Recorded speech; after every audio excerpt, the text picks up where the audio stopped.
7 habitants vivent ces derniers moments dans ce logement situé au Mont Baduel. 14 maisons autour de la sienne ont été détruites ce mardi. Une opération de mise en sécurité des personnes sur cette zone à fort risque d'éboulement, selon les études du BRGM. Cette zone sera totalement détruite dans les prochaines semaines.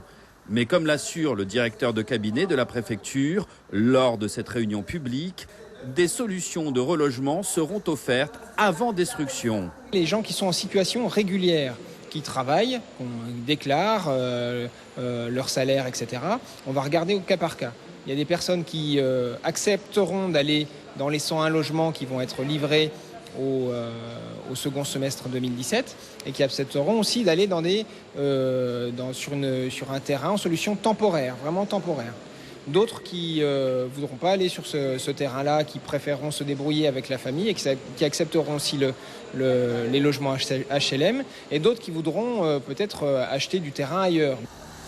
Des mobil-homes vont servir de logement provisoire.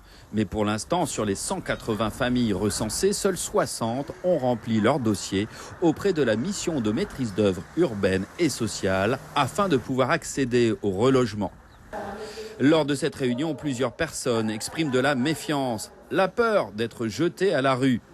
Certains s'estiment injustement traités. Pourtant, l'ensemble des procédures ont été conduites depuis 2 mois avec une large information du public et une réunion hebdomadaire. Cela est l'aboutissement de long travail, du recensement, ensuite la veille d'un passage d'un huissier de justice et d'un officier de police judiciaire, donc qui relève vraiment toutes les maisons qui doivent être cassées. En fait, la plainte de 2 personnes dans cette réunion portait surtout sur le fait qu'elles ont trouvé leurs meubles dehors par l'abri.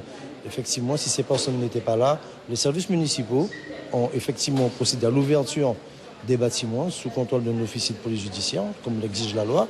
Les meubles ont été mis dehors et la maison en question a été effectivement cassée après, comme cela est prévu par arrêté préfectoral. Les personnes en situation irrégulière ne seront pas relogées et certaines personnes n'ont pas pu être recensées. La totalité de l'opération destruction-évacuation coûtera plus de 2 millions d'euros pour cette zone d'habitation construite en totalité illégalement.